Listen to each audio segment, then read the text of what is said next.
Registry Matters is an independent production. The opinions and ideas here are that of the hosts and do not reflect the opinions of any other organization. If you have a problem with these thoughts, FYP. Recording live from FYP Studios East and West, we transmitting across the internet. This is episode 78 of Registry Matters. What's going on, Larry? Happy Saturday night. Well, thank you, Andy. We're looking forward to a marvelous holiday weekend, and It is a holiday weekend too, huh? And we're slaving away over a hot stove, being responsible to our listeners to make sure that our podcast is distributed on time, because we know there are people waiting to click their mouse, waiting for the notification. They are possibly salivating with bated breath over the release of the podcast. I know, so we cannot let them down. And I don't want to get into the habit of just every week saying, God, it's hot, it's gorgeous. But, oh my God, it's hot. It's going to be triple digits this weekend. That's hot. I had heard that from my friends in Georgia, that it is pretty hot in the state right now. It just seemed to start, all of a sudden, we were like in the 70s and 80s, and then they just freaking turned on the inferno, and you walk out, and it's like somebody punches you in the face, says, hi, I'm heat, I'm here, welcome to summer. Well, it's a little bit early to be this hot for the state, but you guys do have air conditioning, right? What? What's this crazy voodoo science you're talking about? Well, it's pretty common in the South these days that everything's air conditioned. Yeah, I'm not. I try to keep my electric bill down so I don't run the thing. I just sit here and sweat. Yep, that's what I do. Who cares about the electric bill? Well, yeah, that's one way to put it. We do have a late breaking story, Larry. We have a story, and this one is coming out of the Washington Post, and this is one there have been stories about this a bunch of different times, but this one is a teenage girl texted her friends a graphic video of herself, and the court said that she shared child pornography. Right off the bat, I just feel like this is something where the person, if someone tried to commit suicide and they failed, would you try and for attempted murder? I can't get over these cases. I don't see a problem with it. But yeah, we're going to get into this one in greater detail at the end, toward the end of the podcast, and then with some significant discussion. But it's a fascinating read for the legal beagles, and this was submitted to us by Hank. And it looks like this is going to Maryland's highest court. But we're going to be talking about the decision that came down from their intermediate court of appeals, called their Maryland Court of Special Appeals. And this decision actually came down just shy of a year ago. And it looks like it's headed toward the final resolution by the state's highest court, which they call their Court of Appeals. So we'll be talking about that later. Oh. And then we also have a second late-breaking news story, and this one is a judge in Michigan sets a deadline on them revising the sex offender laws up there? That is correct. The class action suit that was filed by the American Civil Liberties Union has the parties have agreed to what they call a stipulated judgment. And we're going to get into that in greater detail, but the parties have agreed that if this case were to go to trial, they would lose on the merits, and therefore they stipulate to a judgment. But there are remaining issues that we'll get into that will need to be decided. And the hope is that the legislature will do what they should do, which is to fix the law, and we'll talk about why that is or is not likely to happen, in my opinion anyway, when we get into this. But these are two great late-breaking stories that we wouldn't be talking about except for our correspondents out in the field. So this is kind of what we're looking for, something that's breaking in the final lead up to us recording. Woohoo! Go listener participation. We did also got a new patron this week. I would like to extend a super duper special warm welcome to Denise. She was, I think, like in our podcast Rise to Fame, she was the first person that came up and introduced herself and said, hi, I listen to the podcast. And I was just super duper flattered that somebody came up and said hi. If you happen to show up in Houston, feel free to come over and say hi. But welcome, Denise. And then also thank you to all of our patrons. And without your support, the show would be much, much harder to make every week. Welcome, and we will be having Registry Matters in the conference, we're going to be sponsoring pins for distribution. So you'll see us when you pick up your packet. There'll be a nice little pin that has Registry Matters, thanks to one of our patrons. And we may figure out how to record an episode while we're there. I'm not sure how we're going to pull that one off, but it could happen. Have you thought about that yet? Thought about it, and it very well could happen. We've done that. We've done that before, in fact. We did that last year. Yes, we did. We had a little round table in the bar, and surprisingly, it came out halfway decent. It wasn't that bad. We also got a voicemail from someone that we haven't heard from in a while. It's a little bit long, but there's probably 3 or 4 points that we can touch on. So let's give a listen. I have just some quick comments about the whole Facebook and registry issue. I would like to point out that Facebook only has access to the information that United States authorities send to them. So how can users of Facebook be protected from other citizens from around the world who have a conviction for than just a social networking platform? I hope something more can be done to solve this issue of registrants being banned from Facebook, even if it means having a special symbol or marking on a Facebook page that says the person is an offender. I'm surprised I never thought of that instead of blocking offenders from Facebook. Anyway, FYP. The first thing that he says about getting their data, I would completely disagree that Facebook does not. I mean, they may receive email addresses and other identifiers from different law enforcement agencies, but they are totally capable of going and getting them.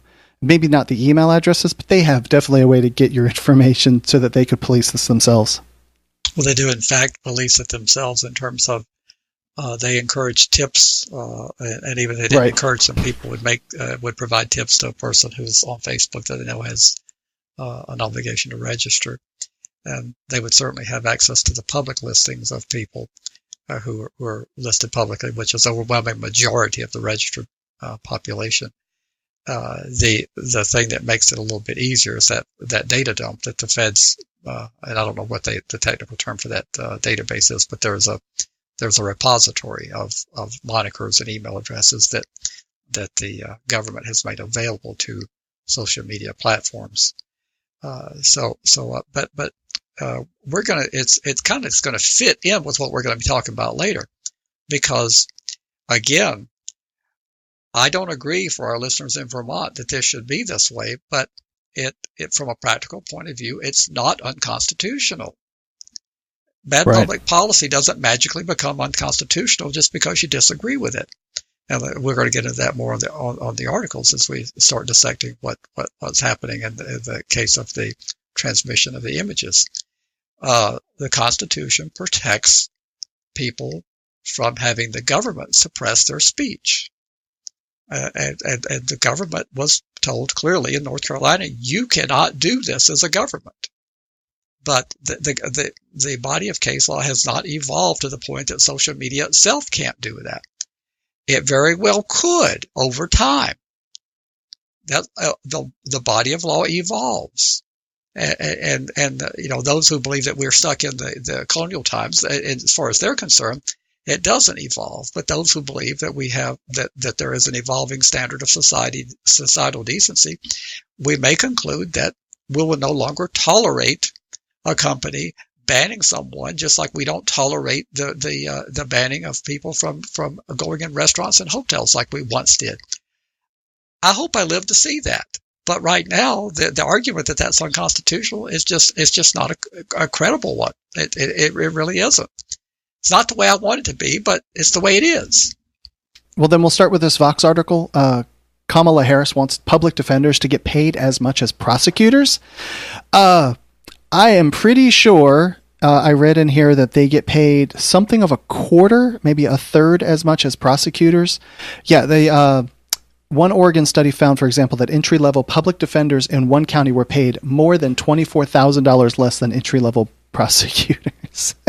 That's a lot of money. And why would someone then take a job as a public defender versus a prosecutor with that much of a disparity in pay of a couple grand a month? Some people wouldn't do it. Some would go on the other side and prosecute, but some would do it because they feel that's their calling in life, and a lot of people work for lesser wages because that's what they want to do. But I mean, here we go again.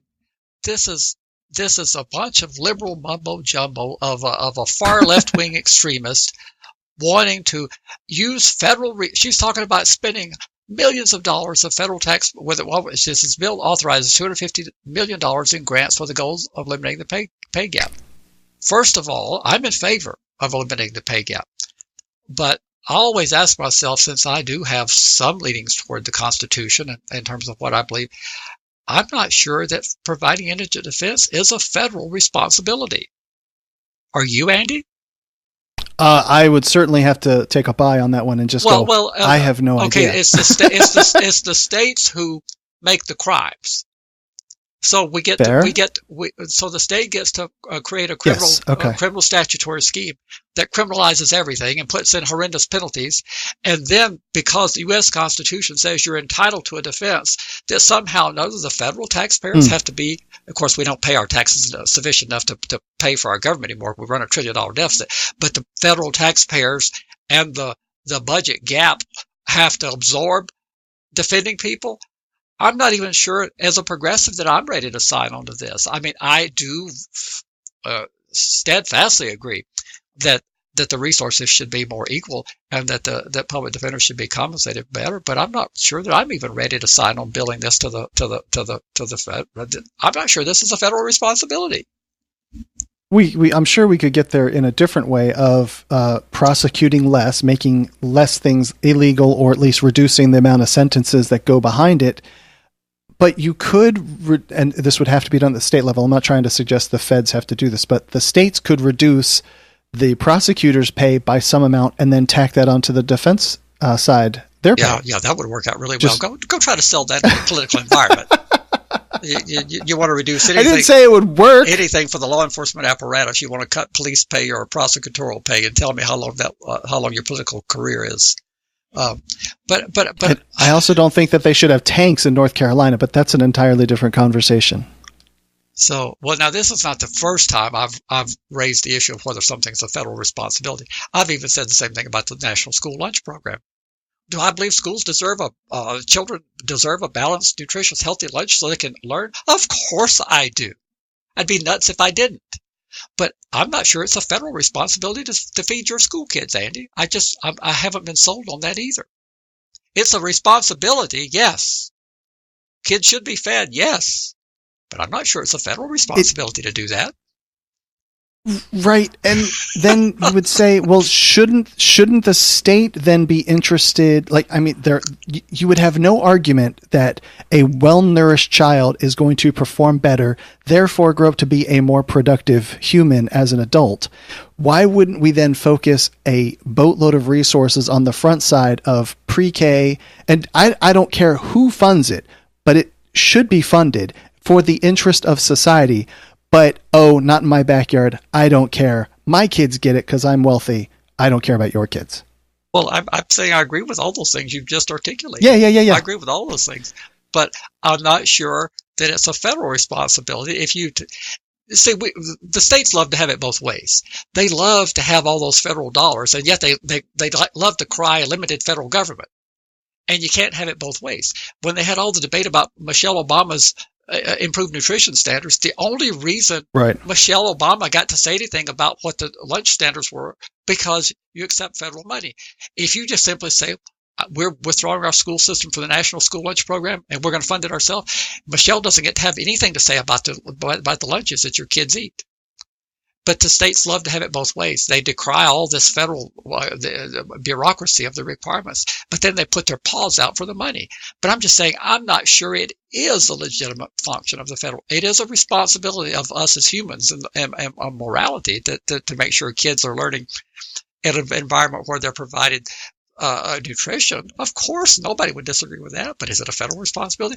Well, I'm going back to this public defender article. Yes, the public defenders ought to be paid, but it's you people in your states that are making all these laws, and it's you people that are prosecuting all these crimes, and it's you people that have an obligation to provide defense. Why do you get to bill this to the federal government? And have you ever seen? So we know of the Philly DA. He is not doing it in that direction, but prosecuting less, sort of accomplishing this in a different direction. Have you ever heard of a governor going out there and saying, "Hey, I'm going to make sure that our state defenders are paid the same as our prosecutors"?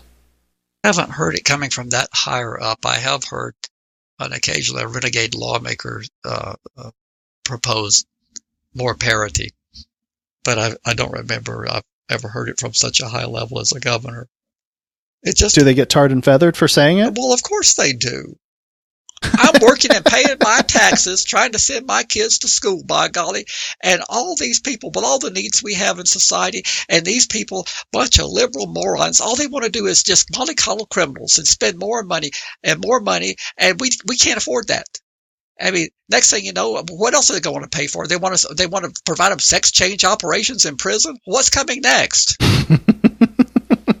I had a friend that was a school teacher in a super duper rural area of the state, and she told me that like the local business, a kaolin mine where they get the clay, whatever, to make paint or something like that. He said, "I would prefer it if you did not educate your people, so we have people to go work in the mines." Wow. Well, this article, that's appalling to me. Well, this article talks about the horrendous caseloads that some public defenders are carrying. And I think it'd be a worthwhile read, because when people call the public defender's office and they say, "I don't get a call back." Well, if you're carrying 194 felony cases, and we've talked about basically what is there, 200 work days in a year, and it says the New York Times story found this January that one attorney in Louisiana was working 194 felony cases while another was balancing 413. Well, you couldn't possibly talk to your clients, because you can't even barely plead out 194 cases if you go plead one every day. So you'd have to schedule multiple pleadings. But this is our problem at the state level. I appreciate that Kamala is in recognition of the deficiency, and I'm glad that Representative Ted, how do you pronounce that, in Florida, is offering a companion bill in the House. I'd be surprised if it gets any traction in terms of support enough to get this to the president's desk. And I'd be ultimately really surprised if it got a signature, if it made it to the president's desk, but I don't think it ever would. I have heard, just not to like literally go after her, but I've heard that she was an incredibly aggressive prosecutor. I'm just wondering, is this atonement? Is this, hey, I just had a job to do, I went and did it to the fullest? I don't necessarily believe that. I was just doing my job. To have this level of a difference, I mean, if she was a prosecutor, then she was going up against these severely overworked individuals. It's hard to say if she's had an epiphany. It's hard to figure out a political angle for this, because unless she has an amazingly unique constituency, even in a liberal area like California, this just isn't going to play that well. Right. So and she's not polling well overall anyway, as far as I understand. So is this just something to bring something of this element to the stage? Maybe somebody else will pick up on it that makes it further along in the primaries and all that. Hard to say, but I don't see it as something that's going to go anywhere. And I hope I come back. All right, I come back a year from now and say I was wrong, but I don't see this going anywhere. Well, somebody take a note. Laura, take a note that says revisit this in a year or so and see where we are and see if this has gained any traction. Moving on to an article from The Signal. I don't know what this publication is. Santa Clara Valley? God, that is written in a really obnoxious font. It's very hard to see. But it says, "Our view, sex offender law, fight or punt. City choices limited." The gist of this article is that the city decided to say, well, we don't want to try and fight these laws. We're going to end up being sued, so we're just going to have to let it go, setting up 1,000-foot or 2,000-foot restriction. And they're just going to go with the idea of say, well, we'll just lay down the sword and let it go. I don't know. Is this Signal? Is this a newspaper? It looks like this is an editorial stance by a publication, possibly a news, because it says by the Signal editorial board. Could be. And it says they have been in place for 100 years. I just picked it up. I think on probably on Twitter is where I got it from. But he just wanted to bring up from the political side of somebody trying to create a city ordinance, and instead of actually trying to go through with what they want, not necessarily good or bad public policy, not concerned. Well, I guess it is from the side of it being an unconstitutional thing, something that they will lose in a court fight. That like the signs in the yards at Halloween, like they can't do that. And if we go step up and push back, there's a clip in there for Janice Bellucci that she targeted cities that impose residency restrictions, that they will then back down because we have stepped up.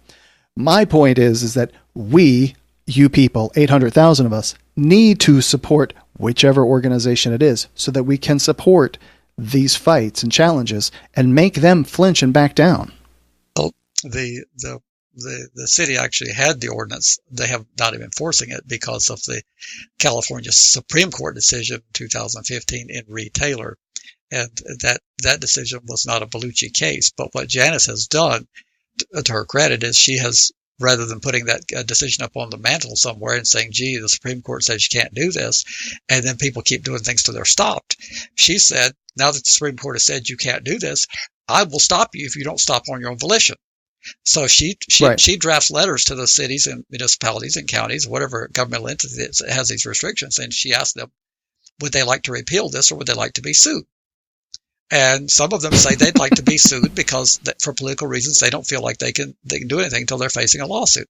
And then once they're facing a lawsuit, their legal department, be it city or county, tells them, you are going to lose this, and we're going to owe attorney's fees, and this is not going to end well because it's clear the Supreme Court has said you can't do this.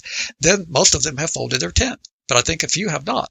But this is a case where that 70% of the voters, by their beautiful referendum system in 2006, passed that Proposition 83 that gave the restrictions, which were ultimately declared unconstitutional. You can't trust the people to know to do the right thing from a constitutional perspective. And this is a clear example why we don't have a majority rule on everything, because people would enact bad public policy because it makes them feel good. And that's what they did with Proposition 83 and many other things out in California as well. Interesting. Do you agree with the part about stepping behind organizations that are fighting? Absolutely. I hope so. Absolutely, I do. Janice is doing amazing work. But you can't necessarily make this. I heard on the listserv, on the NARSL listserv, the affiliates were someone had pontificated that with residence restrictions that people always fold their tent. No, they do not always fold their tent. They generally fold their tent. Isn't that the Texas thing where the townships, whatever the hell they were called, right? I cited the city of Louisville, Texas, where it went all the way to the United States Court of Appeals for the Fifth Circuit.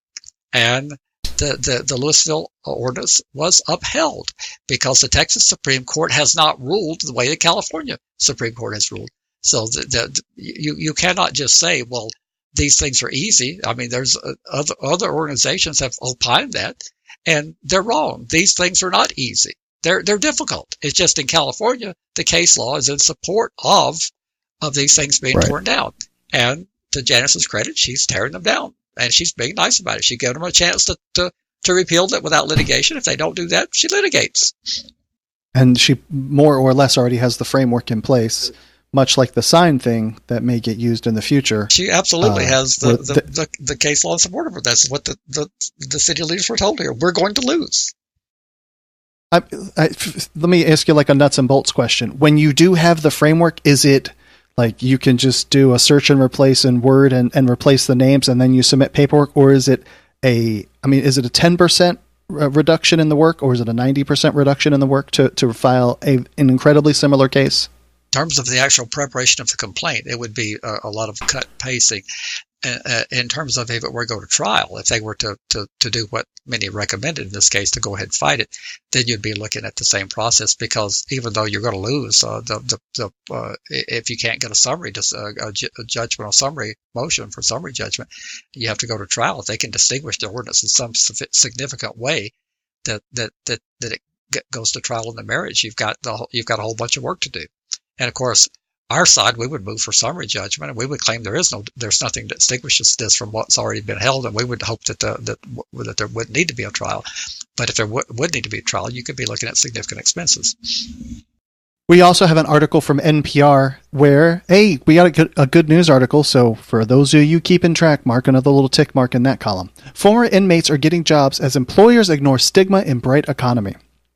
We often talk about how bad it is for people with convictions to get a job. And here it is, due to the low unemployment rate, there has been a lot of, maybe in the last 4 or 6 years, there's just been a changing of opinion in the way the public is receiving information about people that have been incarcerated, the number of people that have been incarcerated in the country. So now maybe people are more open to giving them a shot. At least that's what the article says. Well, it's like anything else. The pull of a strong economy has been pulling massive numbers of people in the workforce for several years now. 200,000 plus a month have been added to the workforce for the last 4 years of the Obama presidency, and then a similar number during the first 2+ years of the Trump presidency. So we've got an economy that's generating jobs greater than what the new arrivals in the workforce, which has brought the unemployment rate down to very, very low levels of people who want to work. But it brought it down in stages. The people who are least desirable get hired last. As you get down to where you need warm bodies, you're gonna. These are not my personal beliefs. This is what I've learned from watching how things work. The people who are more difficult to employ, who have various challenges, are selected when nothing else is available, and that could be anywhere from anything from disabilities to being too old. There are employers who would rather not have an older person, but it's better than nothing, so we'll put up with the risk of an injury and the complications of dealing. So now we've gotten to the point where offenders have been pulled into the economy in massive numbers, in significant numbers. I don't know if I'd say massive. But the last group of the offender population are the most despised. So we don't need a whole bunch of emails saying that there's still sex offenders who are having trouble finding jobs. Yes, we know that there's still people that are required to register that are having a difficult time finding a job. But what we also know is a lot of people who had difficulties that are on the registry have now gotten jobs, and it's gotten a lot easier. And there are people who have been promoted to positions that previously were denied simply because the ranks have thinned of workers. So the baby boomers are retiring, and there's more and more need for lower level, mid-level managers. And we know that people are moving through the economy, and their position has improved because of this. But it's not the cure-all, end-all. There's still a lot of underemployment and unemployment out there because people perceive that they have risk. And we're going to talk about that in one of the articles of hiring a sexual offender. I think that's coming up very soon here. Yes.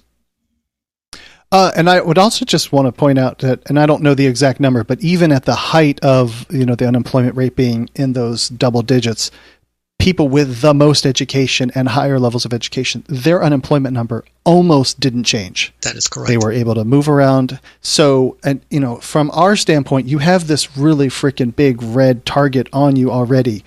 Find as many ways as possible to limit those exposure points. Find like the most in-demand jobs. There was a post I was following on Reddit where someone was asking, what can I do for a job? And people started throwing all kinds of suggestions out there. Go find some sort of trade that may be more dangerous, maybe obviously less desirable. There are ways that we can pull ourselves out of these things. I'm not saying it's easy, and I don't want to get those emails. I just think there are ways. Well, if it's like I preach to people about, there are certain things you can't help about yourself, but there's a lot of things you can help. And the things you can help are the things you should help. You won't get a lot of choice in what nation you're born in and your skin pigmentation and those type of things. But you do have a choice in whether you bore out your earlobes and whether you screw bolts and everything through your nose and whether you put tattoos all over your body and you're totally covered where you look like something scary walking. You have choices. Now, once you've put them there, I don't understand the art of tattoo removal. I was going to say, man, it's hard. It's hard to remove them. I don't understand all the complexity of that. But what I strongly encourage is the things you can deal with. You can stand up straight. You can be on time. You cannot be smoking and drinking a big gulp can when you show up before the interview. You cannot be texting on your cell phone while you're in the interview. You can be respectful. You can talk politely, not interrupt the interviewer. There's a whole lot of things you can do. You can bring in a resume that articulates your life experience of what skills you possess. You can do those things. Getting in the door is the hardest thing. In this technological advanced age we live in, you don't run down and put in an application in person very often anymore. Right. Where they get to see you. They get to see your electronic, they get to see what you submit in that digitized. And it's difficult. I don't know how people adapt to that, because in my day, you would go get to know somebody and try to form a relationship and get introduced to somebody. Well, that's not exactly the way things go these days, from what I understand. To the contrary, Larry. I mean, like, I want to disagree there. Like, there is I know we can't be on social media often, but LinkedIn, that is where a boatload of connections are made. You link up with every person that you've ever worked with and every person you've gone to school with and so forth. And when you are looking, there's your inside connection to get into the next job, hopefully. But then again, we're limited on the social media side often, but that almost then runs down the same path as what we keep talking about with Facebook. If that is the way that people are getting jobs and you are restricted from that method, you are effed. So, well, I don't think LinkedIn has that for similar, but I think that your criminal history won't prevent you from having a user profile. LinkedIn does it. I've never heard of it. Yeah. I've never heard of it being a barrier, but that is, I mean, and I wouldn't necessarily say that you shouldn't go make those personal contacts with people, but that would definitely be the way to go about it, of linking up with everybody and then announcing that you are in the job market and maybe somebody has some sort of connection that they can help you with. That sure makes it easier than trying to go fill out a general application online. Yeah, civic clubs are another place. People still network in civic clubs. They're very important. There's the Kiwanis Club, the Rotary Club, the Civitans, all these things. Right. You're going to meet people who are in key positions. And I know if you don't have any money at all and you don't have anything fit to wear, you're probably not going to have dues for a civic club. So I don't need an email explaining that to me. I'm forwarding them all to you, Larry. registrymatterscast@gmail.com, and I will forward it right to Larry. So, rest assured. But hopefully, as your situation stabilizes, some of those doors will open, because it's not prohibitively expensive to be in. Like my clubs, I get them confused. The Kiwanis Club is more of a you earn your keep by doing volunteer service. I think the Civitans or the Rotary, one of those two, where they look for more of a monetary contribution. But you can get in some of these clubs for very modest amounts of money. And it's a huge benefit to be connected with those people. In fact, that was where a lot of litigation took place a generation or so ago, because of these clubs were off limits to women. And women said, "Hey, wait, this is where the action is. This is where key people are, and this is where decisions are made, and we can't be a part of these clubs." And that was an argument that was persuasive, and it may ultimately prevail in the social media. That same argument may very well be successful, but we're going to have to develop that, and we're going to have to plow that earth. It's not developed yet. And on that same subject, then, if we move over to this article from CBS17.com, this is a local Durham pizza place owner, happens to be one of our people on the registry, and there is a public call for the community to boycott the place because he may be hiring underage people, and there's about a half mile away, I believe it is. It's outside of the restriction zone, whatever presence restrictions they may have. There's a school or something like that down the street. And the guy's like, "Hey, look, I made my mistake. I did my time. I'm trying to repair my life and move on. And why can't I have a shot?" Should have thought about that before he did it. Should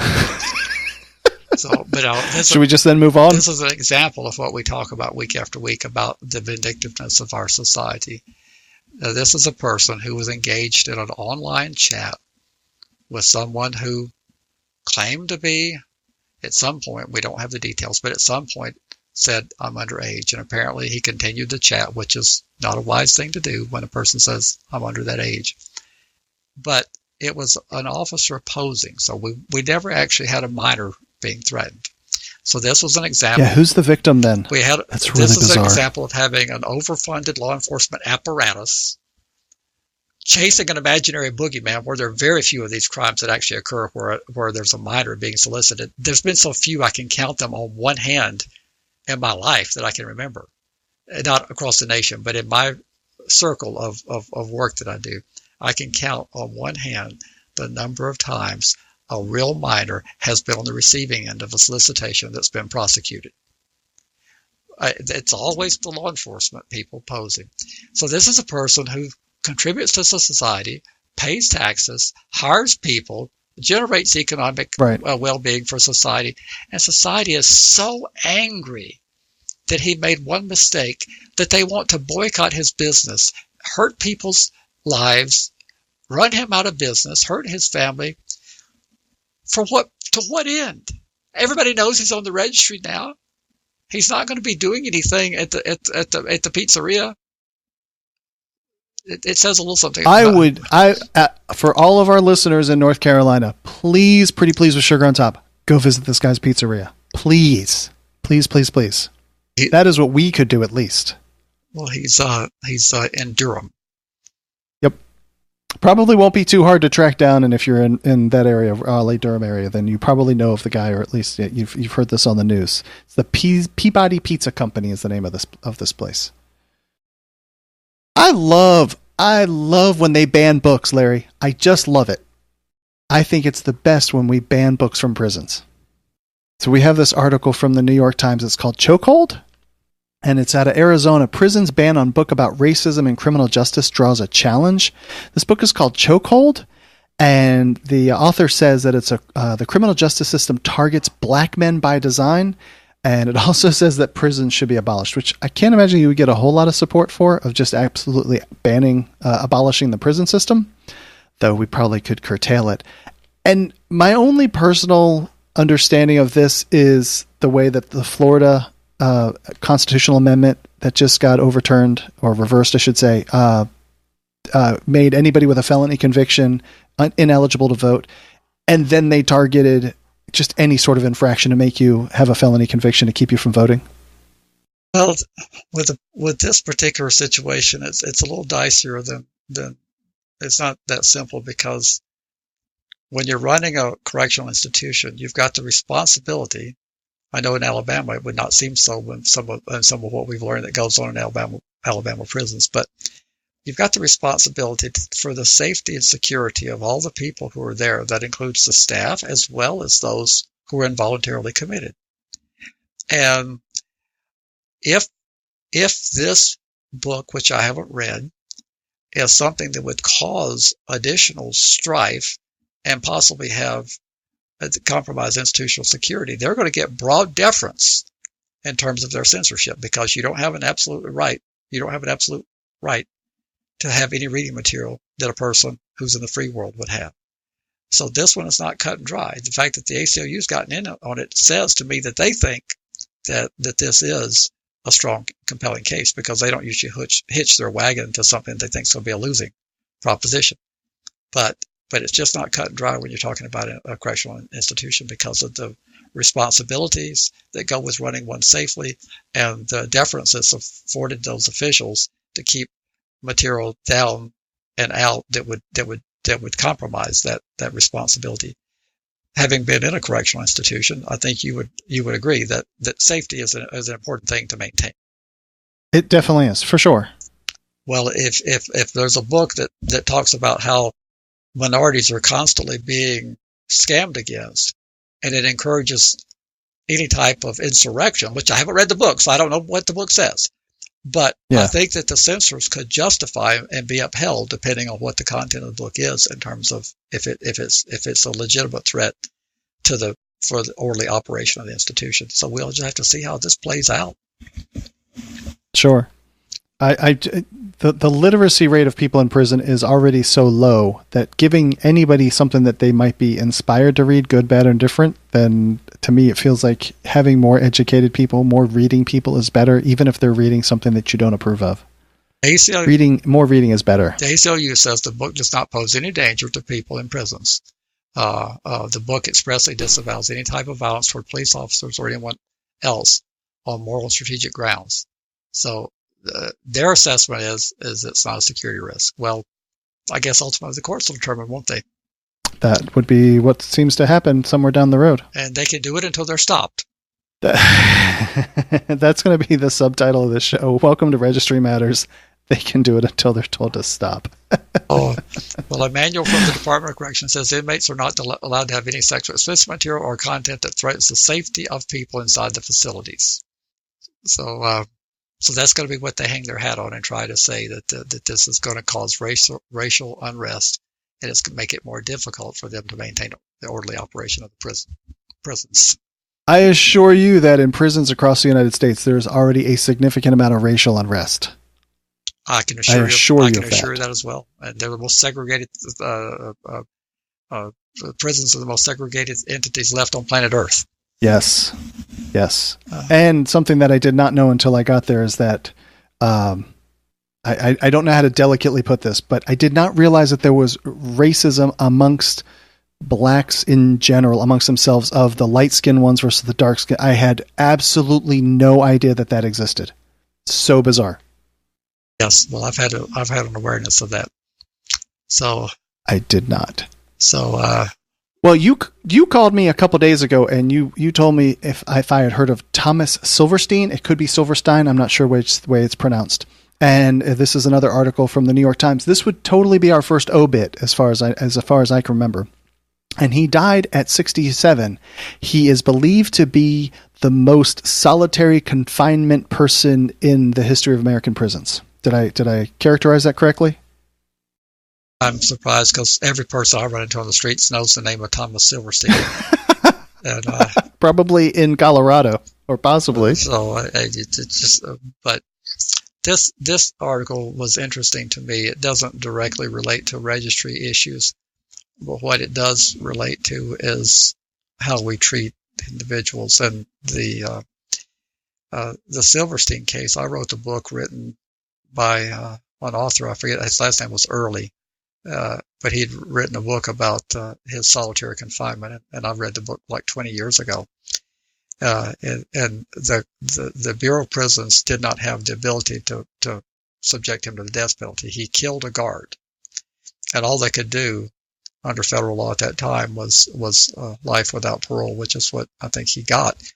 But they wanted to be able to punish him because the Bureau of Prisons felt like that if we don't make a strong stand, that other officers will be subject to having their lives taken. So we have to do something. So they built this special facility for him in the bowels of Leavenworth Federal Pen.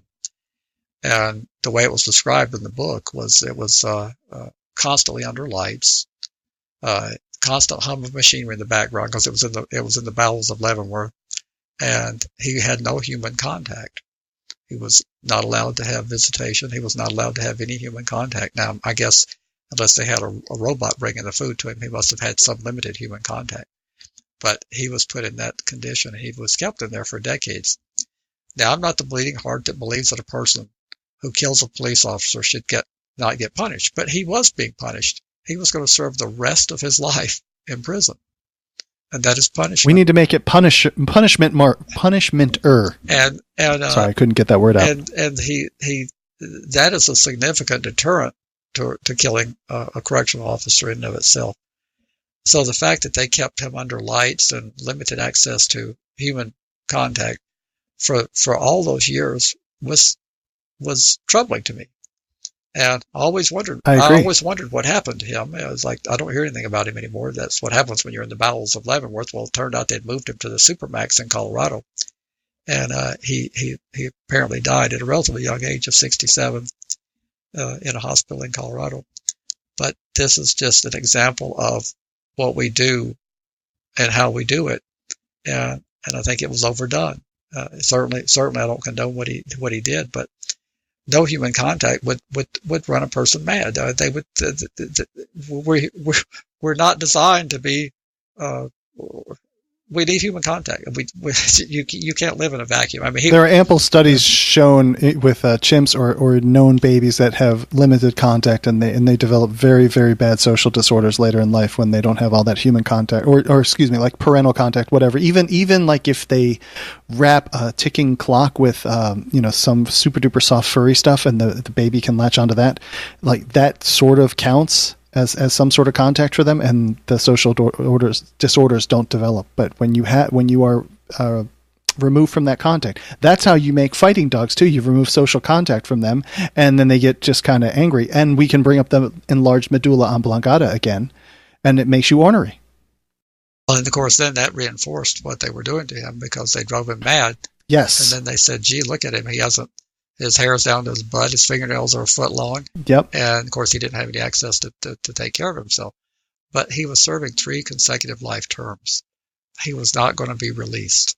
And there was no need for that barbaric of behavior. And actually, down at the bottom of the article, it says the guy's name was Pete Early that wrote the book that I read. And it was called The Hot House. Didn't it also say in this article that he claimed that he wasn't like he ended up in the Aryan Nation? He didn't know anything about that. He wasn't a racist and all that when he went in, but then he got indoctrinated into it in prison. That's what he alleges. So I am deeply disturbed by that, you take someone that did, obviously you commit a crime, but everyone gets housed in sort of like, general population, like everyone is in there together, and it doesn't do anything to rehabilitate you. It does everything to indoctrinate you into that lifestyle. that was just a thing I thought was worthy of noting, that it says meals were delivered through a slot in the cell door, which is what you would have to do with a person you're not going to let have any human contact. Been there, done that. But yeah, it was a special design unit that they built for him in Leavenworth, and then apparently they moved him to Florence in '94. So there you go. Well, let's move on to this article from workforce.com. And this is apparently some backlash to an attorney that was speaking about his advice to his client in having one of our people as an employee. And he wanted to highlight that, yes, you do have exposure, you do have risks. I'm pretty sure that's the way. I'm hoping that you can clarify, because it almost felt worded kind of awkwardly to me, the way the article went down. But he received a lot of negative feedback, but I'm pretty sure he was defending his decision to tell his client being the employer, that he does have exposure and these are the risks of you hiring someone that is on the registry. Did I follow that right? Just fine. He wrote a blog. He posted something he had written.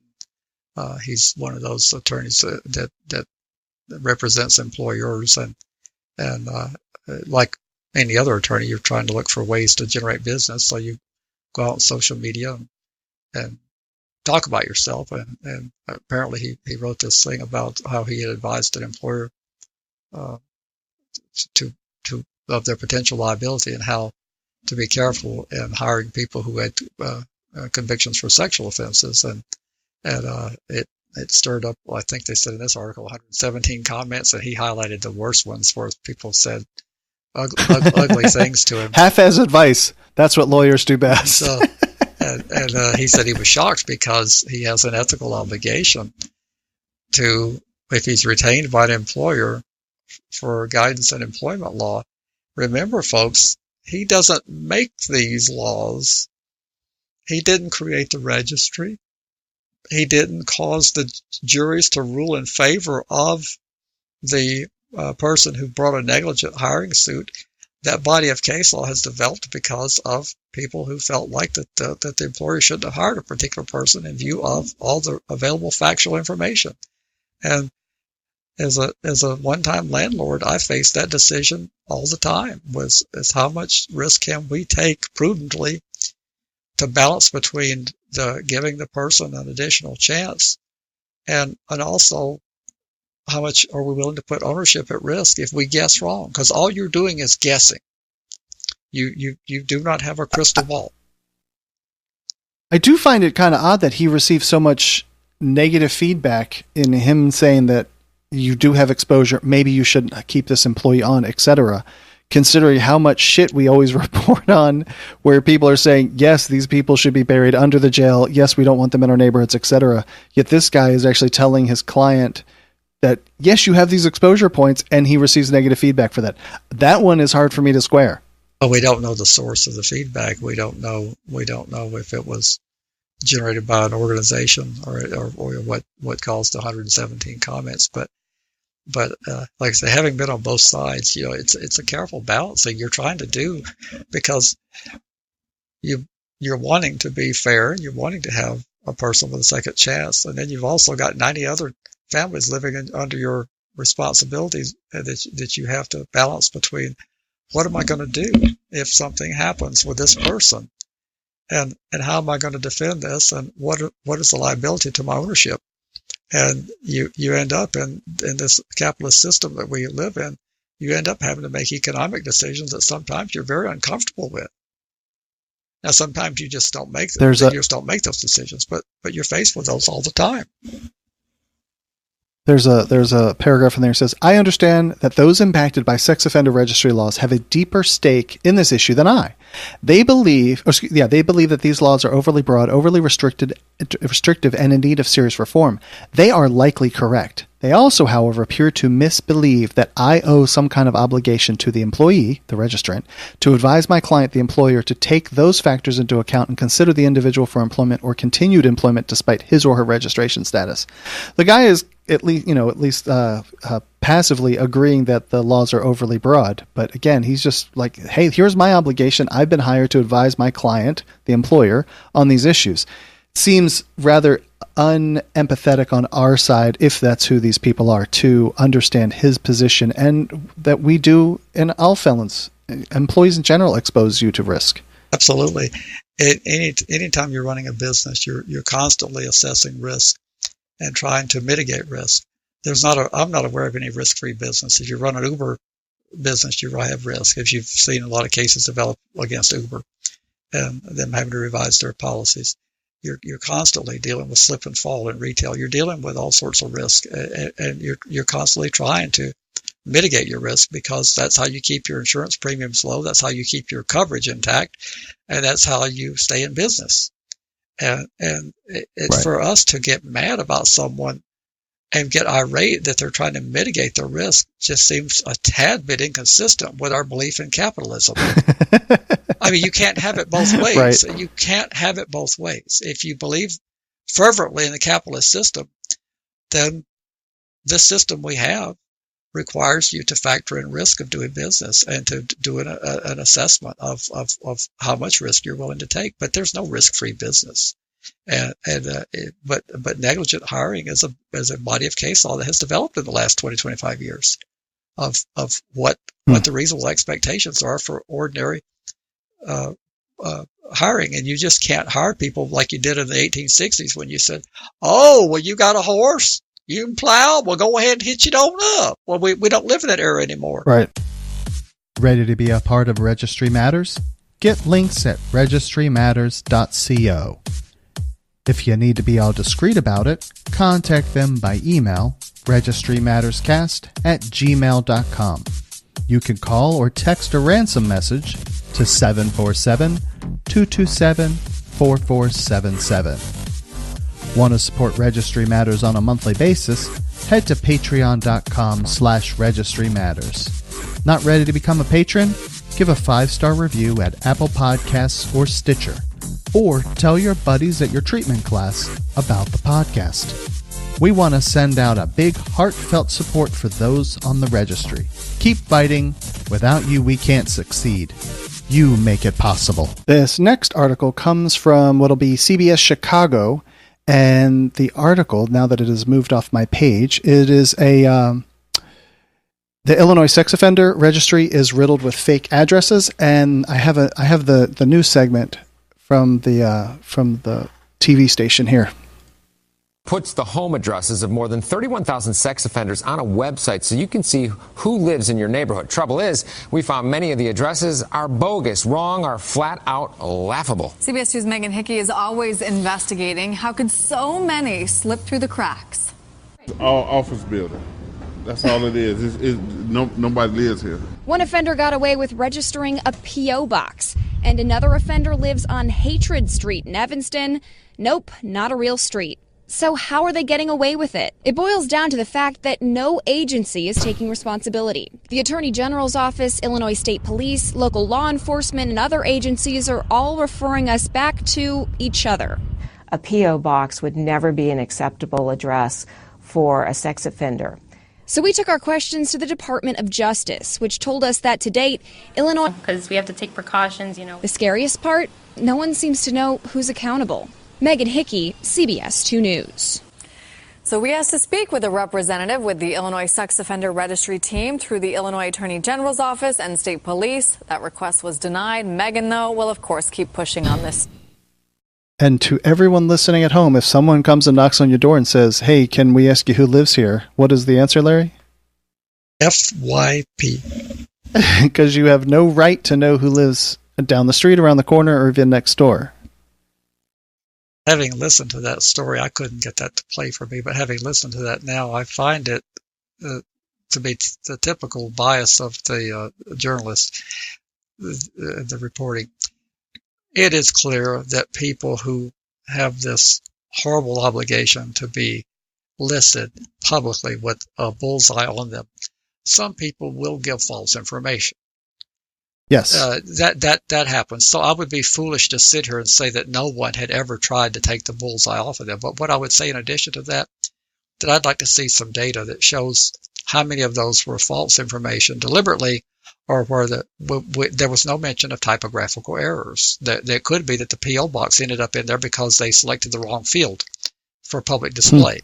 Put it in the wrong category. There could be actually a physical address that was suppressed, but it should have been on the, you see what I'm saying? That would explain that as a potential, that they could have actually be a physical address attached to the record that's just not visible to the public. People, when they're putting in street addresses, I know it's amazing, but people do type things wrong. 60606 could have been 61626. Right. I mean, we don't know until we dig a little bit deeper and see what the person actually provided to the registry office. So we know that human errors can occur.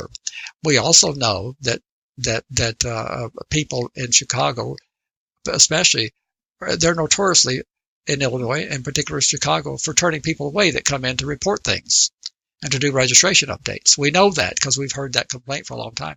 So we don't know that some of these might be out of date simply because they couldn't get the report in a timely fashion. We also know that people who live on the registry can't find housing, and they resort to asking their loved one, "Can I stay with you for a while?" It's getting pretty cold in Chicago at certain points of the year. It's one of the coldest cities you could ever imagine, with all that lake effect that comes off of Lake Michigan. Yeah. People there would be desperate for housing. If you can't stay in the shelter and you ask someone who's related to you, a friend of you, "Can you stay there?" The person might say, "You can stay here, but I don't want that on the internet. I don't want projectiles coming through my windows." And the person could say, "All right, I'll do everything I can. I'll give them another address. Just let me stay." That angle never gets reported on. And I know that registrants are afraid to go on the air because it's already humiliating enough. But that angle needs to be told about the difficulties in complying. With the way that was reported, the answer would be, as far as society would be, is that the penalties are not severe enough. Therefore, we should crack down more so these people won't give fake addresses. And Right. There are advocates in this business who believe that because you can show that the registry addresses are incomplete or not accurate, that means that the registry should be abolished. It actually means nothing of the kind. What it means to the average person is that we need to be tougher. And if we're tougher, people will comply, and they'll have the fear of non-compliance. But I'd like to see a more fair reporting. That story was so biased. I know. That's why I wanted to throw that in there. The other thing that I was just thinking about, I didn't think about this earlier, is that on my day job, I have to deal with this, taking a customer's order and making sure that it gets routed to the right address. So I have employed various levels of technology to make sure that a person's address is a legit place. Why can't our government use any of those kinds of tools that when someone does their address, that it gets verified with the Postal Service? The Postal Service is pretty good at knowing about all of the places that people live. Indeed, there are ways to verify addresses. But there again, like I said, we don't know on the ones where the addresses are not valid, we don't know that was all deliberate. Right. I mean, human error. I was also thinking about your other issue of, like, doesn't the Department of Motor Vehicles or whoever, don't they have it also? Most likely, not everybody has a driver's license, but that would be one agency that would have people's accurate addresses. Well, not necessarily. People let their driver's license go out of date, and that sure. It would. Now, I do advocate moving registration, and for those of you who haven't heard this before, I don't support registration. But until it's abolished, until that day comes, I want to make it as benign as we possibly can. And I would not want a civil regulatory scheme to be in law enforcement. And so motor vehicles is a much better place to register because they are well equipped to take photographs, to issue documents to the correct address, to send out notifications that it's time for renewal. They send you out a notice when your license plate is up. They send you out a notice when your driver's license be renewed. They have the capacity to take a digital photograph, and all that stuff could be done in a much less obnoxious manner. Now, those of you who don't understand what I'm saying, you can continue to believe I support the registry, but I don't. But I'm going to make it as much less obnoxious if I can. If I've got the choice of having a registry that where you go in and you go into a jailhouse and you have to dress out in a uniform, and we actually had that happen in a couple of instances. Janice Belushi fought that in California, and we've had it here in my state. If I've got the choice of having that or a registry where you go down to your local motor vehicles, I'm going to choose the motor vehicles every single time because there are no guns. There's nobody telling you that you can't leave. There's not some dark, shadeless room like what we have here in my county. And it's far less intimidating of an experience. It is a very intimidating experience. That's the right word. and so, therefore, I would favor that over the status quo. But ultimately, we'd like to get to where there is no registry. Right. I guess you can tell I'm a little frustrated with people thinking I support the registry, and I can't say it loud enough and clear enough for them to understand I do not. I was actually just thinking that you did. So, and I'm kidding. Yes, I was being silly. I'm sorry. All right. And then moving on to colorlines.com. Never heard of this publication, but this I find to be awesome. We covered something a couple articles back about having people read more, reading being better. Here's something that it seems to be gaining a decent amount of support, but Second Chance Pell Experiment expands education behind bars.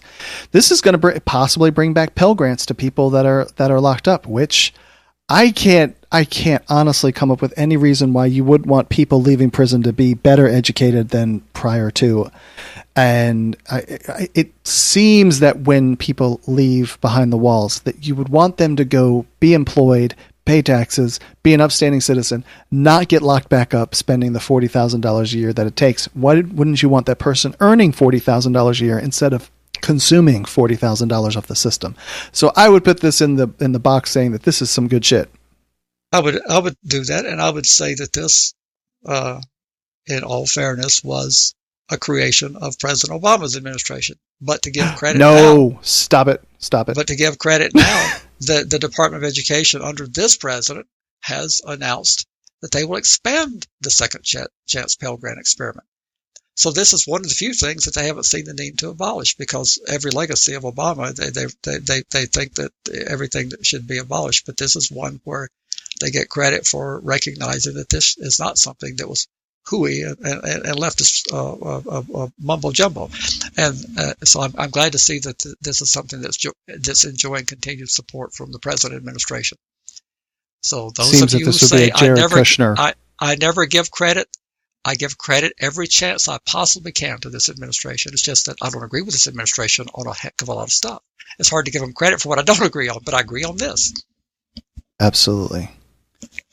I just rearranged an article, Larry. We will then move on to the New York Post article talking about this, the teen who showed sex tape to friends will register as a sex offender. This is, like I said, from the New York Post. We're missing a bunch of details that you can go into here in a second. But this is a elder teen, maybe 18, maybe less than, and has a little videotape going of him doing inappropriate things. I shouldn't say it that way. Probably consensual inappropriate things with a 14-year-old. And then he shares the tape with some friends, or the recording with some friends. And now he is going to be get charged and possibly placed on the registry. But it says Horton, who was one of the 4 teens prosecuted in connection with the video, pleaded guilty in April to felony child pornography charges. So somehow there are going to be 4 teens indicted and charged and all that. Well, he's the one that's apparently at this point in time when he was indicted, he was 18. What is not clear is his age at the time of the offense. If he was under 18, and he was less than 4 years different in my state, he would have absolutely nothing to worry about, because there's a 4-year protected zone where you can have sex with anyone within 4 years of your age between that 14 and 18. So if he was any person who's over 14 but less than 18, they can consent to have sex with a person who's no more than 4 years older than them, which means a 16-year-old could have sex with a 20-year-old. Right. But in this particular case, it's not clear how old he was at the time of the actual sex. But the sex is not really what's in question here. What's in question here is that he filmed it, and then he distributed it, and therefore he has broken the law. And again, in my state, if he was under 18, he would be protected by statute. We carved that out in 2016, and anyone who's under 18 can't be prosecuted. We're going to get into more of that in the Maryland story here in a few minutes about how, since that wasn't carved out in Maryland, how you can and would be prosecuted. But in this case, he's going to have to register as a Tier 2 for 25 years every 6 months. Wow. Because he had consensual sex, which apparently was not illegal because he didn't get prosecuted for that. But then he shipped the video around, and you just can't be doing that. I mean, you can have the sex, but by golly, you better not take any photos of that. Yeah, because then you end up with child porn charges, even though you perhaps are a child. And I'm baffled by this. It would be, I don't know. I'm so baffled by that whole concept of taking a picture in the one that we're kind of come up with, but taking a picture of yourself as a minor, you are now in possession of child porn. I am just overly baffled by that. To be baffled about it, we'll get into it later. Yes, I know. Well, without further ado, then I will play this nifty little sound. A teenage girl texted her friends a graphic video of herself. A court said she shared child pornography. This is almost just like this thing out of Ohio. This is from the Washington Post, and this is out of Maryland. And a girl took some video of her with a boy and then shared it with some of her friends. And I guess then there was a falling out of the friends, and then law enforcement ended up becoming aware of it. And then the wheels start turning, go on to motion. This is awesome. This is good stuff.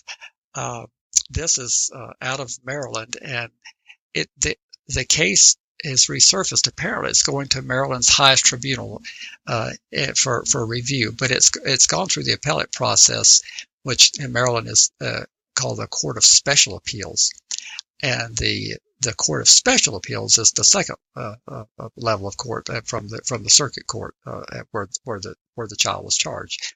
But this was a 16-year-old girl, which goes by the initials SK. She sent a text message to two friends, both juveniles, containing an approximately 1 minute long digital video file of herself performing fellatio on a presumably adult male. And she was referred to juvenile court, and she was adjudicated in juvenile court for engaging in criminal behavior. And and she put forth some very novel arguments, but the arguments had no merit because the law is clear. And we've got a situation in Maryland where that the state charged her with filming a minor engaging in sexual conduct in violation of 11207A2 of the criminal law article. distributing child pornography in violation of 11207A4 of the criminal law article, and displaying an obscene item to a minor in violation of 11203B1(2) of the criminal law article.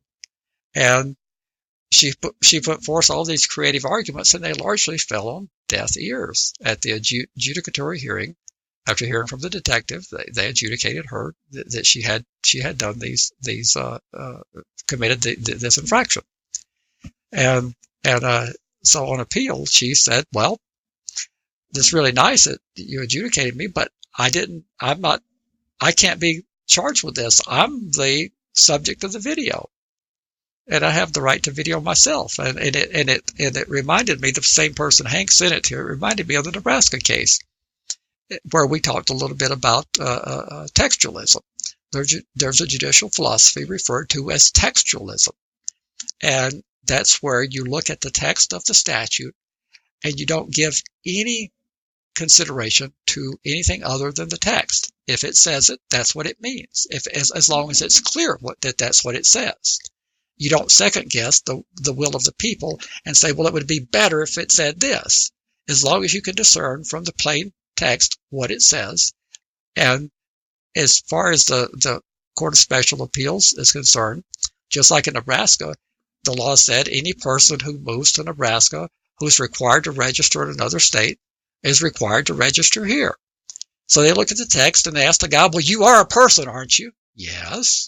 You did move to Nebraska, didn't you? Yes. You are required to register in Colorado, aren't you? Yes. Well, then what is your beef? The law covers you. And then there's the philosophy of purposivism. And Nebraska doesn't require those who are convicted as adjudicated, I keep saying mistakenly, those who are adjudicated as juveniles to register. So he said, well, if we look at the intent of this, well, if you're adjudicated as a juvenile in Nebraska and I was adjudicated as a juvenile in Colorado, that I wouldn't have to register here. And they said, well, that's a nice novel theory, but the legislature didn't say that. They said any person who moves to Nebraska who's required to register in another state is required to register here. It's black letter. There's nothing ambiguous about that. It says it. If the legislature wanted to carve out an exception for you, they could have. Well, we're back to textualism again here in this. The question is this minor a person? Because as relevant here, 11207A4I prohibits a person from distributing any matter, visual representation, or performance that depicts a minor engaged as a subject in sexual conduct. You are a person, right? Yes. So, you did perform, didn't you? Yes. Okay. You did distribute it to your friends, didn't you? Yes. Well, what the hell is the debate about? There's nothing ambiguous about this. You broke the law. And So this is what you have when you say that you're a believer in textualism, and purposivism is a person who looks at it and says, well, let's just slow down here, and always go back to Justice Scalia, who was a big textualist, the late Justice Scalia. He gave an interview, and I wasn't able to find it in time for the podcast, but he gave an interview which I quote from, where he talks about attorney's fees and a statute that says a prevailing party shall be awarded attorney's fees. He says, well, what does that mean? Well, an attorney is a person who earns a fee. And he said that I look at that and it tells me that I am to award the attorney his or her fees. And a person who buys into the purposivism of a statute, they would look at it and say, well, the attorney does have their own fee, but they also have investigators, and they also have experts, and they also have court reporters, and they also have paralegals. They also have all these different costs. And clearly the statute's intent and purpose was to make the person whole. So therefore, under our judicial philosophy of purposivism, we will interpret it broadly. Well, this Maryland Court of Special Appeals, they're not buying into the purposivism. They're not inventing what's not there. They're looking at the text, and it says that clearly that this person's covered. Therefore, if you read which we're going to link to the show notes, the 31-page opinion, and we've got a lot of highlights in there. But if you go to page 9, which is really something I like to highlight a lot when people talk about what the way things ought to be. SK, remember that's her initials, argues that legislative history demonstrates that the purpose of 11207A4I is to criminalize the actions of child abusers, not the children who are depicted in the imagery. Thus, she contends that the law cannot be applied to individuals who, like her, engage in consensual sexual conduct. The court says regardless of whether SK's argument may have merit as a matter of policy, it has no merit as a matter of statutory construction. It might be good from a public policy that we don't prosecute minors who do this, but that's not a decision for the courts to make. Now, in my state of New Mexico, we've actually done that. We've actually decided that as a matter of public policy that we are exempting people from prosecution for this particular offense if they are under age of 18. We don't let the prosecutor do what they're allowed to do in most states, because that great theory about prosecutorial discretion, and they would never do that. They would do that, and they do it all the time. So the best thing to do is just not to allow them to have the opportunity to do something, and that's what we've done. But that's not for the court to decide. And the court is taking a very restrained, non-judicial intervention in the legislative process, and they're choosing not to legislate from the bench and try to incorporate something in public policy that might be a good idea, but the lawmakers can give them that guidance if that's what they want. So I'll slow down and let you have some response time here. I'm still just kind of flummoxed on the idea that somebody that takes a picture of themselves underage gets tried for having child porn of themselves. I'm not saying that I agree with it, but it would at least seem to be more appropriate if it was of somebody else. But I always think back to the thing out of North Carolina, if I'm not mistaken, of a 17 or something year old and a 16-year-old girlfriend, and they were sharing pictures back and forth, and they're going to try the boy for child porn distribution of himself. And I just can't wrap my head around how we get to that stage. I just can't. Well, I can wrap my head around it very easily. We have part-time legislatures who are rushing through hundreds of bills, and you need to have policy wonks who look at things and ask tough questions as they're going through, and you don't have that.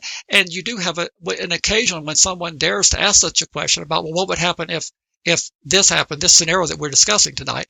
They would say, oh, well, no, the prosecutors are so overworked, they would never bring a charge like that. And then everybody says, well, of course the prosecutors are overworked, they would never bring a charge like that, and they go on and approve it anyway. But that's not the reality of the situation. So I've got some language I can offer you for fixing this. The provisions of subsection A, which is it is unlawful for any person to intentionally possess any obscene and blah, blah, blah. And then we go to section B. The provisions of subsection A of this section shall not apply to depiction possessed by a child under the age of 18 in which the depicted child is between the ages of 14 and 18 and the depicted child knowingly and voluntarily consented to the possession. Okay, if you can't figure this out there in other states, poor backwards New Mexico, we've got the language here that we will share with you how to fix this so that your prosecutors won't have the option to prosecute this. And your attorney general will do exactly what ours did. He or she will go ballistic. And the victims' advocates, they will do exactly what they did here. They will go ballistic. And they will tell you that this will open up a Pandora's box there will be exploitation of children galore, and that we'll have the fear tactics they will use. Our attorney general is still on the campaign. This passed in 16, and he's still on the bandwagon about what a horrible mistake this was that we did this. But we saw prosecutors misusing the power, so we took the power away from them. That's what you have to do if you want this problem to go away. But this case is going up to the Maryland highest court, which is called the Court of Appeals. Most states refer to that as their Supreme Court. And apparently they're going to decide it. I know nothing about the Maryland Court of Appeals. I don't know their judicial philosophy. But what I do know is this is a well-reasoned decision, depending on your judicial philosophy. You could easily come down the way the Court of Special Appeals did. There's absolutely nothing irrational about what they did. Do I agree with it from a policy perspective? No, I don't agree with it as a policy perspective. But the courts don't exist to save us from bad policy choices. And in fact, we have a little quote here from Justice Scalia that we're going to play where he talks about that.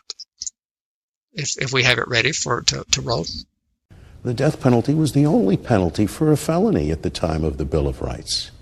It clearly was not cruel and unusual punishment. And since it wasn't then, it isn't now. That may be a bad idea, and some states have thought so and have eliminated it. And I don't take any position on the merits of it, but I know it isn't unconstitutional.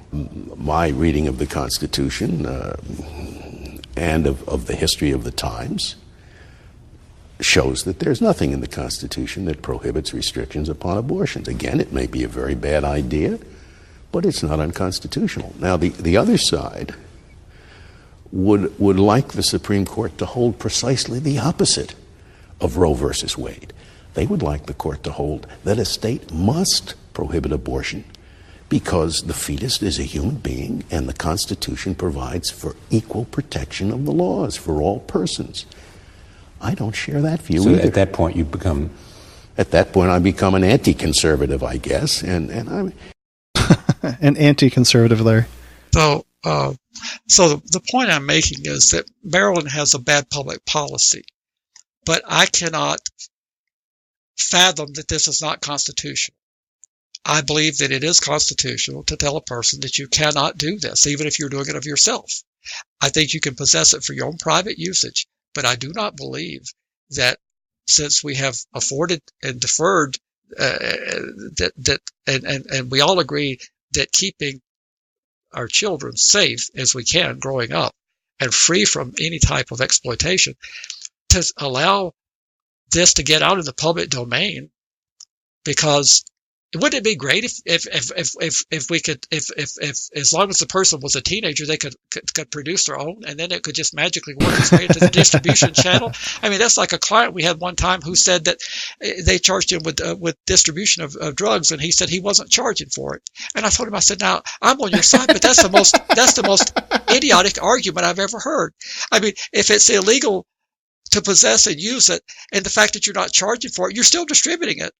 So if we as a society believe that having depictions of minors engaged in sexual activity is harmful, to the minor depicted, if it gets out in general circulation, and if it's harmful, then society clearly can constrain those that would distribute that, including the person who shot themselves.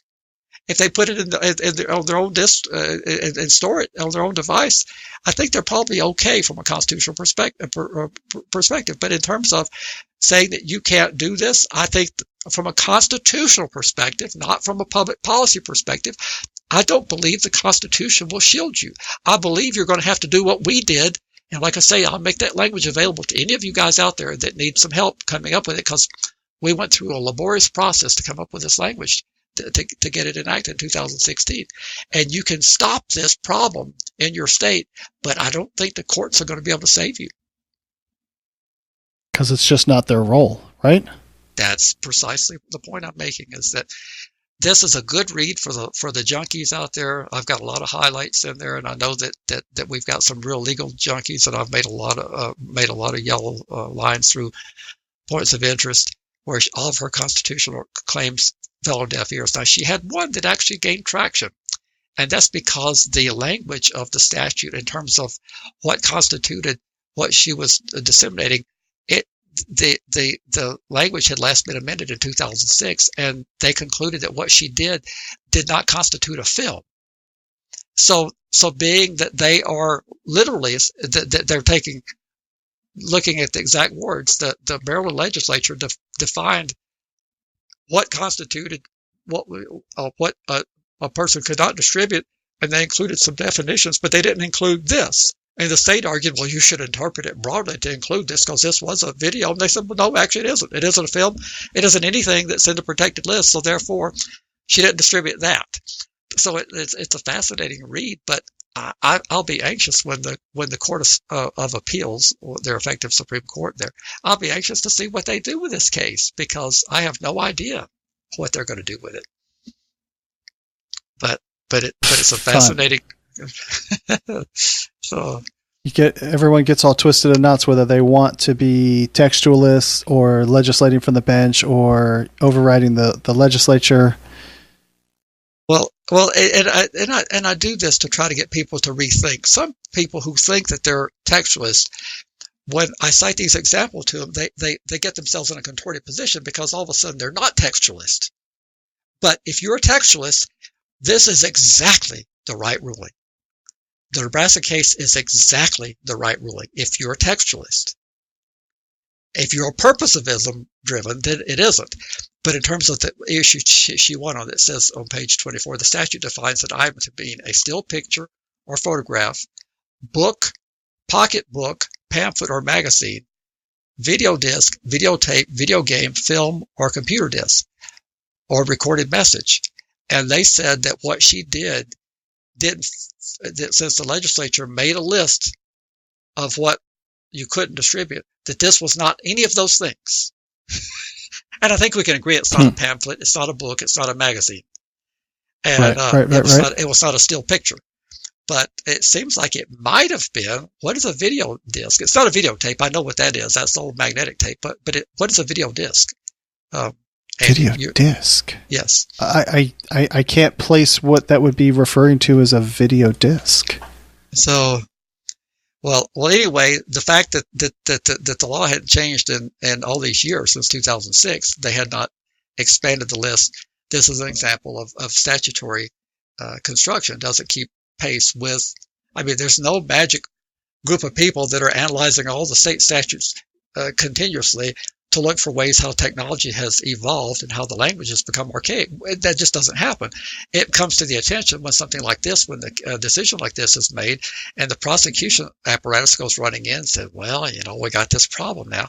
We've got this new technology, and there's millions and millions of people that are using this technology, and this is a loophole we have where we can't prosecute this. And then there's an amendment. But right now, this is a loophole in Maryland. This particular thing is not one of the items that the statute defines. So therefore, the Court of Special Appeals said that she wins on that particular point, but she doesn't win on anything else. She is a person, and she did distribute porn. She is a person.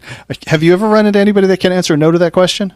Well, it's humorous, because if you write it when you draft it that way and it says any person, it's pretty obvious you qualify. Yes. So on page 22 it says, although she makes the bold assertion the plain language of the statute does not support application to a minor under these circumstances, she fails to explain why that would be so. We find this argument without merit.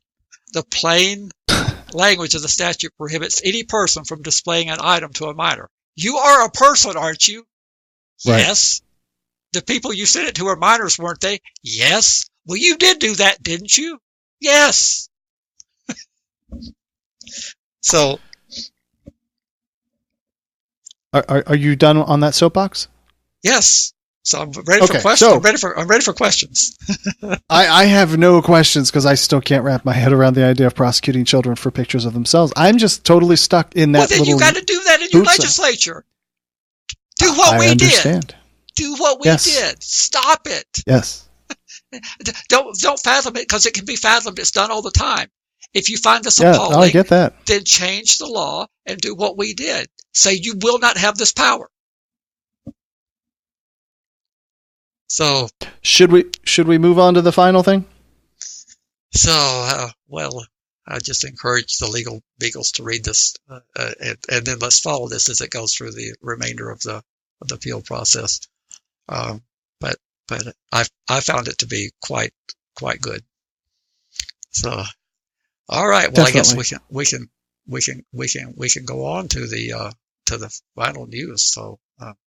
This is the best one. It's going to impact a lot of people.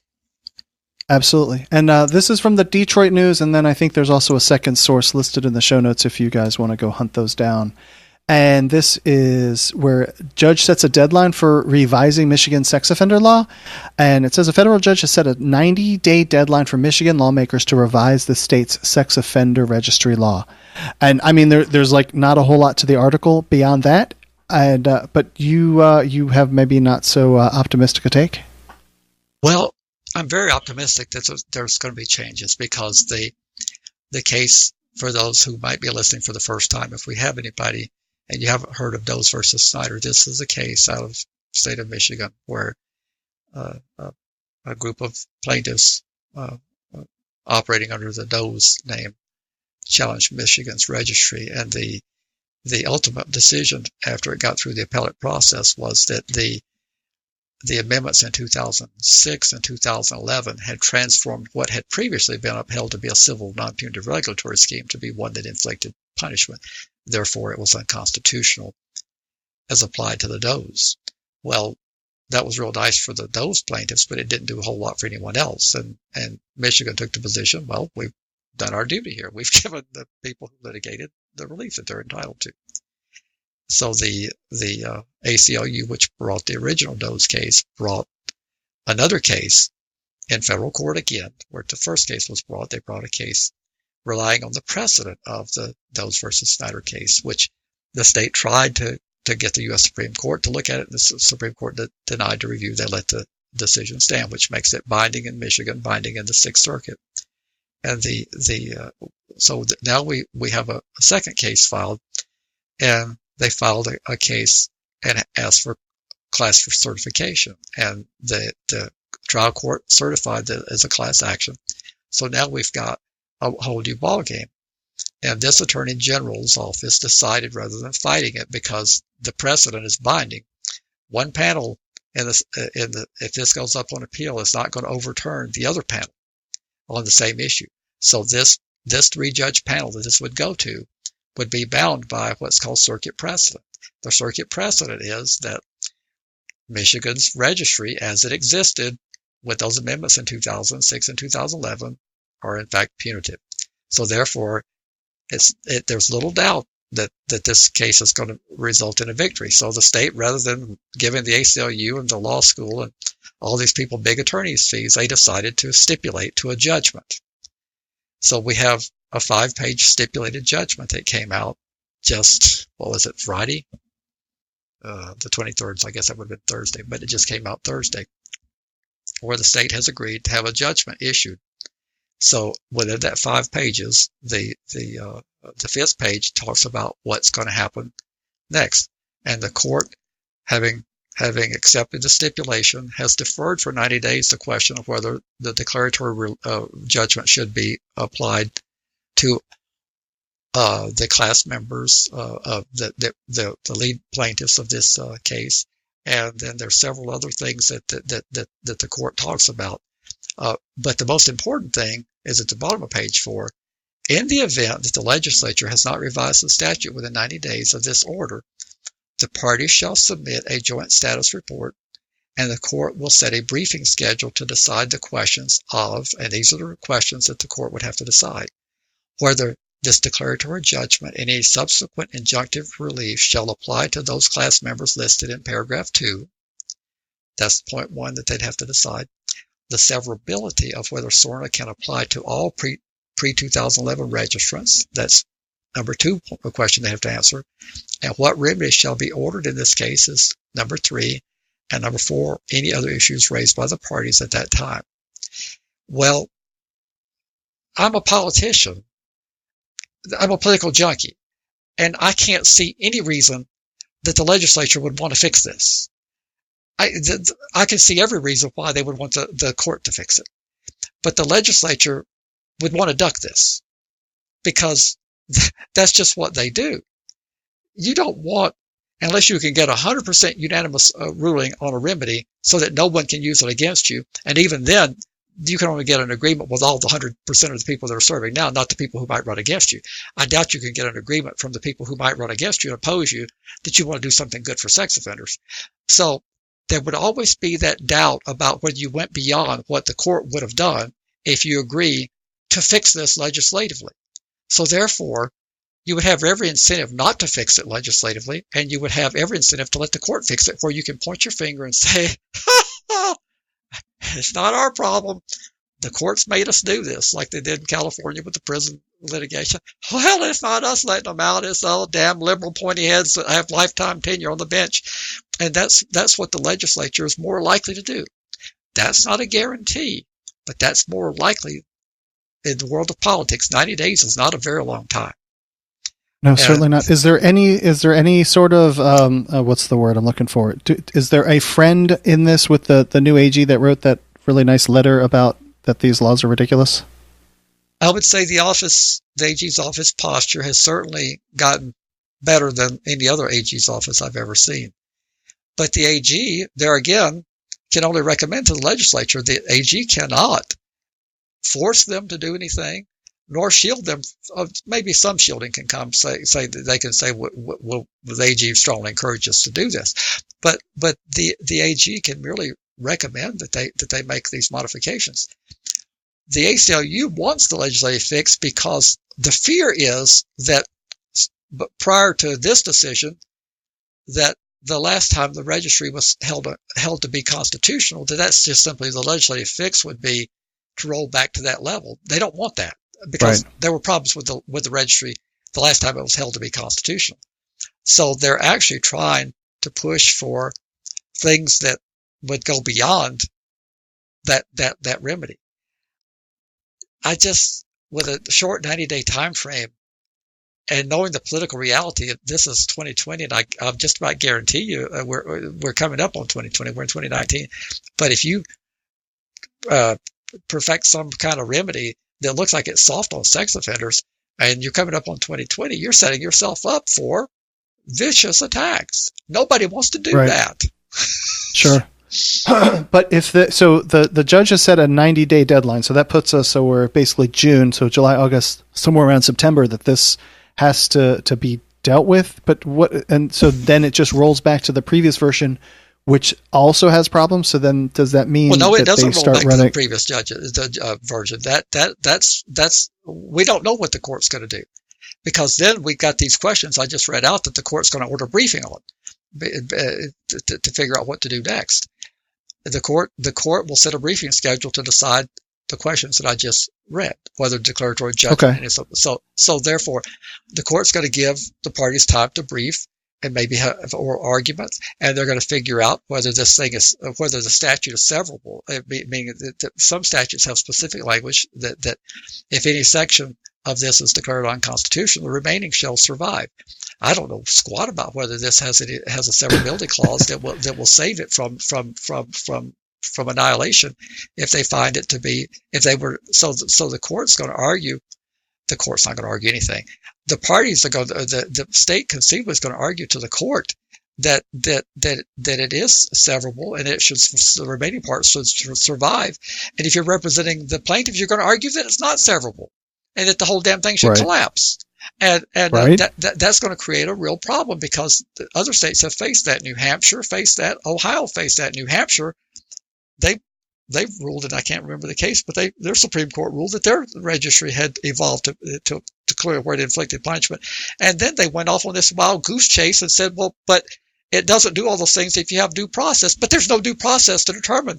And they said if the person has a hearing to determine whether they're dangerous and whether they still need this, then it's all kosher. But then the legislature, to my knowledge, hasn't created such a process. So I don't know how I don't know how you would file for a hearing that doesn't exist in statute, and what you would title the pleading. Say, I wanted one of these doodad hearings that the New Hampshire Supreme Court said we're entitled to, and I don't know what the rules of evidence would be, what the standard of proof would be. I don't know how, if I were engaged in the practice in New Hampshire, how to get one of these things set up, because the legislature hasn't created such a beast.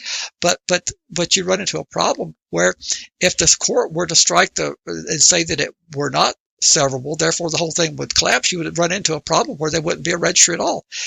The court's not going to find that to be a very attractive option, to have tens of thousands of people with no registry obligation. So this thing is far from over. Right. And I hope that the legislature does fix it. I hope I come back here 3 months from now and say that I was totally wrong. But knowing politics the way I do, I just don't have that optimism. And I realize some people expect me to be optimistic when I don't have that. And they want me to say what they would like to hear. But I don't feel like that this is something that there's going to be a lot of political impetus to do. There's a lot of reasons why they shouldn't do it and very few why they should. And I feel like that the clock is going to run out, and then the court's going to be faced with this, trying to figure out how they're going to answer these questions. And if the state were to all of a sudden change their posture and start fighting on everything, they could expend a lot of resources just on these four questions that the court has said we would have to deal with. This litigation could drag on for quite some time, and all the people who are writing in saying, "When do I get off the registry?" We don't know. we truly don't know. This isn't like on the super duper optimistic side. This isn't a vehicle to get us back to the 2003 Alaska registry, is it? Well, that would be something that you could hope for. I don't see no registry at all being an option. But I think someone, who was it, the ACLU of Michigan, that said totally abolish this thing? I think that was they issued a proclamation to just simply abolish the registry. I don't see that happening because the U-Haul business is going to get really good from the Great Lakes area if they did that. And I don't think are we now giving insider stock tips? Is that what you're saying? Well, it could be Ryder, it could be U-Haul, it could be a number of them, but I just don't see how the legislature can stand idly by and let the registry be abolished. That would be politically suicidal. And I thought this was going to be a short segment too, by the way. This is not the world the way it should be, but it's the world the way it is. Right. And that there again, I can't be as optimistic that this is going to result in some kind of magic solution in 90 days. The court is doing the correct thing, though. The court is trying not to legislate from the bench. They're trying to say this is a problem you guys have created. And fill me in, is Michigan a year-round legislature, or is it I believe they are. So I mean, it's not that they can't do it. It's that the incentive is not going to be there to do it. Right. There's just no win in this, to go do this. Therefore, if I'm feeling politically threatened, the course of best resistance, the least resistance, I mean, not best resistance, the course of least resistance is to say we're going to do no more than the court requires us to do. Therefore, we're going to punt on this and let the court impose its own remedy, and then we're going to point to that and say that's the problem. If you people have a problem with it, complain to the federal judge. Don't complain to us. We didn't do this to you. And weren't their hands tied behind their back in like this? This sounds vaguely similar to the gerrymandering stuff to me. As far so the legislature draws the lines, and then the court says you can't do that. Then the legislature does nothing. Then the court says this is what you will do. Who's the final authority if somebody, I don't care which branch, decides to not act? Well, the court is ultimately going to have to deal with this case because the issues before them. So they're going to have to determine how broad a relief they want to fashion. If the legislative branch won't play ball and do a legislative fix, they will eventually fashion a judicial remedy. Interesting. So it will get remedied in terms of there'll probably be a significant number of people who will no longer have a registration obligation. But if they determine that the severability is there, they could just sever the things that create the problem, like the exclusion zones, the residency restrictions, the things that the 2006 and 2011 amendments that create the problem. If there's severability there, if you just sever those things out, then you're back to saying, well, you got to do all the other things. It's kind of like when the Pennsylvania Supreme Court said a homeless person didn't have to provide an address. And then I had call after call being, I don't have to register. No, the court did not say that. Right. The court said that it was unconstitutional as applied to you because a homeless person cannot provide an address, but you can provide all the other things that's required. You just can't provide a physical location. Well, if you sever out the requirements and say you will no longer enforce this on any pre-2011 registrant, then that may be one way that the court fixes it. And then the legislature can say, well, we would have those residence restrictions, but we're not allowed to. We would have those employment restrictions, but we're not allowed to. Don't get mad at us. I mean, that is the likely way this will play out. And then what is what's the step going forward? The next legislative body, whatever the next Congress, whatever, they then say we're going to update this judicial, what invalidates the judicial remedy versus bringing in a new legislative one? Well, if the court, we're all just playing a lot of game here because none of us know what's going to happen. But if the court invalidates this for everybody, what applied in the Doe's case, if they extend this relief to everybody, and they say that we do find that it is severable, and they may certify this question to the Supreme Court whether the severability is there of the state because it's a state statutory scheme. So they may certify some of these questions to the Michigan Supreme Court. But if they determine that they can sever and have the remainder of SORNA in Michigan remain operational, nothing would preclude their legislature from coming back and trying to dance around and make some restrictions that are less onerous, because the courts cannot prohibit legislative bodies from legislating.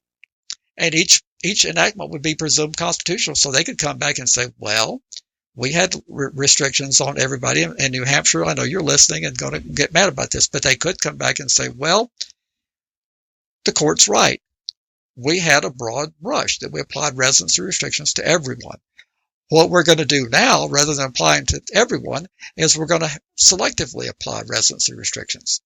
And there's already a body of case law out of the 8th Circuit, out of Arkansas's residency restrictions. They apply to level 3 and level 4 and they have a risk-based system in Arkansas. And the courts have said targeted residency restrictions, as long as it's not a broad brush and there's due process for determining who to target those to, they are constitutional. Are they good public policy? No. Do they prevent crimes and offenses? Probably not. But constitutionally, they would probably withstand. So the legislature could come back and say, well, we're going to have residence restrictions that are going to be much more narrowly tailored and targeted. And then you would have to start the challenge all over again if you felt they went too far. Wow. And we're way over time. Can we get out of here now? We could. Larry, how can people help us grow the audience and share the podcast? What can they do? Well, let's see. They could do it by going to our website. And that is, I believe, is registrymatters.co, if I remember right. That is correct. Or your favorite method? They could call, and we will play it if it's audible and not too long. 747-227-4477. Or, and how about sending us an email message? They could send it to our gatekeeper, and that's registrymatterscast@gmail.com. Who's the gatekeeper? That would be our highly technical producer in Georgia. Oh, I think that's me. All right. So, and then the best way to support the podcast? The best way to support us is to do what we just welcomed a new patron this week. I've forgot her name. That's Denise. how you know you've gotten old. We do what Denise did. Denise. You can go to our sign up on patreon.com/registrymatters, and the donations are monthly, and they can be as little as $1 and up to the full gross amount of your paycheck. That sounds like that would be amazing. I'm not sure we've got any gross checks yet, though. Not yet, at least not by any sort of American standard of living. I mean, if you're talking about somebody from like Sudan, we probably have gotten somebody's gross paycheck. We've gotten some nice donations from some loyal patrons, and we're just flattered that what we do is valuable enough that people actually support us the way we have been. Well, that is all I have, Larry. That'll wrap up the show. And with that, I bid you a good night, and I hope you have a great weekend. Thanks, Andy. Take care. Bye-bye. Thank you for listening to the FYP Network.